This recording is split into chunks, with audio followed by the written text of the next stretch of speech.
O Vasco está apostando alto para ter Rayan em campo contra o São Paulo em um jogo válido pela 12ª rodada do Brasileirão. O clube preparou um esquema especial para trazer o jovem atacante de volta ao Brasil após seu compromisso com a seleção brasileira sub-20. Rayan, de apenas 18 anos, participou de 3 amistosos preparatórios no Egito para a Copa do Mundo sub-20. O time comandado por Ramon Menezes enfrentou Islândia 0-0, Arábia Saudita 1-1 e encerrou com um show, goleando a Coreia do Sul por 4-0.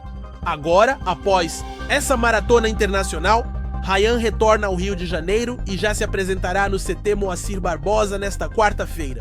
Ele estará à disposição de Fernando Diniz no último treino antes da viagem para São Paulo. Sob o comando de Diniz, Rayan tem sido peça-chave. O atacante marcou 2 gols nos últimos 4 jogos e tem se destacado no esquema tático. Sua crescente produtividade reforça a confiança da torcida para a partida contra o São Paulo, mas ele não é o único jogador a voltar de compromissos internacionais. Puma Rodrigues, lateral direito uruguaio, também estará disponível.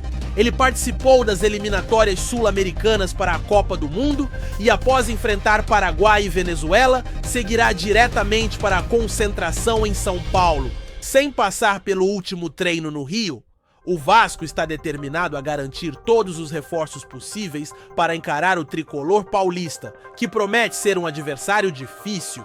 Com Rayan e Puma de volta, o clube mostra que está focado em virar o jogo no Brasileirão e se afastar da zona de desconforto na tabela. E aí, torcedor vascaíno? O que você acha dessa estratégia do Vasco para ter Rayan e Puma em campo? Acredita que esses jogadores serão decisivos contra o São Paulo? Deixe sua opinião nos comentários e não se esqueça, inscreva-se no canal. Perguntando se o Alan vai vir pro Galo, não. O Edmar Germano querendo saber se o Coutinho vai ser definitivo no Vasco, é o que tudo indica, sim. O Coutinho está acertando os últimos detalhes da rescisão de contrato de forma amigável com o time dele, o Aston Villa. Tinha mais um ano de contrato e a partir daí ele fica livre para decidir o seu futuro. Todo mundo está ciente ou está convencido de que o futuro dele vai ser no Vasco. Com um contrato mais longo, ele tinha empréstimo somente até 30 de junho, tá? A gente pode tirar de bons jogadores o Freitas, o Nuno, são alguns jogadores que a diretoria conseguiu acertar, mas na grande maioria os jogadores não renderam, né? Não tiveram ali uma sequência. Maximino Domingues, Jean Davi, Emerson Rodrigues, que ainda veio na gestão do Pedro Martins, né? E fora tantos outros que ainda não tiveram uma sequência. O Souza, o Alex Teixeira, o Diniz vem tentando dar uma oportunidade para o Alex Teixeira. O Souza já rescindiu um contrato. Então agora é momento de recalcular a rota, é momento de acertar nessa janela. E tem Vasco ver com bons olhos o planejamento junto ao Admar Lopes, que é um cara de personalidade, que é um cara junto ali ao Diniz, que tem opinião forte, e o Diniz também tem esse perfil, e vai junto ali buscar escautear, né? Vai buscar planejar esses reforços para a janela do meio do ano. Agora, acredito que vai. Agora, o objetivo é fazer o cavalo andar, fazer a situação andar, o Vasco ir em frente, acertar nessas contratações para poder ter um desempenho agora no final do ano. Tem Copa Sul-Americana, tem Campeonato Brasileiro, enfim, a Copa do Brasil. São muitos compromissos e precisa de um plantel. Ao que indica, o Vasco já definiu ali pelo menos 3 reforços. Um meia de ligação, um segundo volante e um atacante de lado. Eu ainda olho para o lado, eu ainda olho para a questão do Vasco preparar um atacante ali para ser um substituto do Verratti. Falando em substituto, ao que indica, teremos o Felipe Coutinho como novo camisa 10 do Vascão, já que a ausência, saída, a rescisão contratual amigavelmente entre Vasco e Payet, sobra 10 e a 10 pode se tornar agora do Felipe Coutinho, pode ser o novo camisa 10 da Colina, já que ele atua com a 11. Quero saber a sua opinião, torcedor, se te agrada ver Felipe Coutinho com a 10. Não só agrada, mas o Felipe Coutinho também ter agora deslanchar, né? Deslanchar, precisa ter uma sequência também importante a partir de agora, quem sabe com reforço a situação não melhore. E é o seguinte, falar sobre primeira missão do Edmar Lopes. Edmar Lopes já chega no Rio de Janeiro, a gente já está aqui inclusive apurando a chegada do novo diretor executivo de futebol do Vasco, e ele já chega com a missão.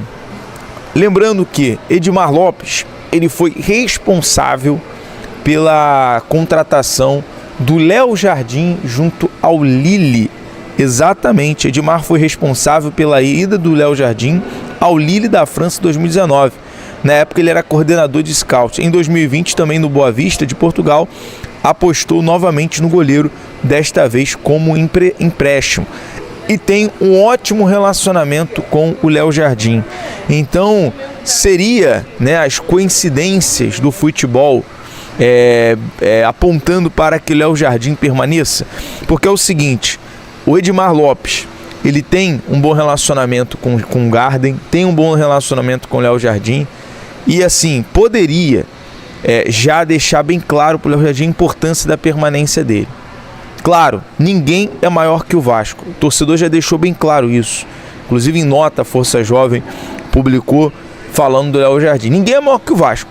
Se o Léo Jardim não ficar, se o Léo Jardim assinar com outro clube agora no meio do ano, enfim, o Vasco conseguir com a cláusula da renovação automática a permanência dele ou a venda dele, um lucro em cima dele, que o Vasco consiga outro goleiro melhor do que ele.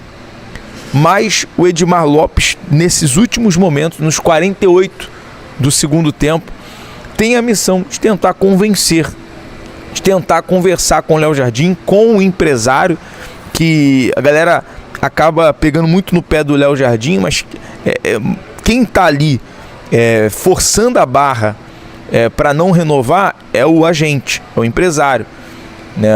Mas o Léo Jardim também precisa decidir. Acho que essa decisão tem que partir do Léo. Eu quero ficar, eu quero renovar, quero fechar por tal valor de salário até 2030, até 2029. Então agora a primeira missão do Edmar Lopes é convencer o Léo Jardim a permanecer como goleiro do Vasco. Então basicamente é isso. Essa é a primeira missão e a gente está aqui no aguardo. Falar sobre mercado da bola rapidinho, com a chegada do Edmar, a gente vai ver quais os nomes o Vasco de fato está estudando no mercado, mas existem também possibilidades de saída.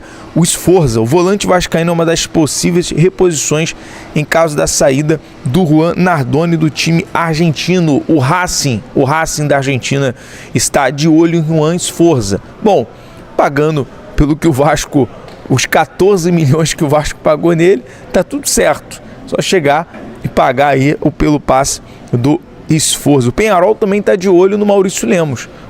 O clube uruguai deseja a contratação do zagueiro Maurício Lemos nesse momento. Tendo mais uma novidade em relação a essas movimentações de mercado, a gente traz para você aqui no BTB Esportes, tá bom? Um abraço, saudações vascaínas.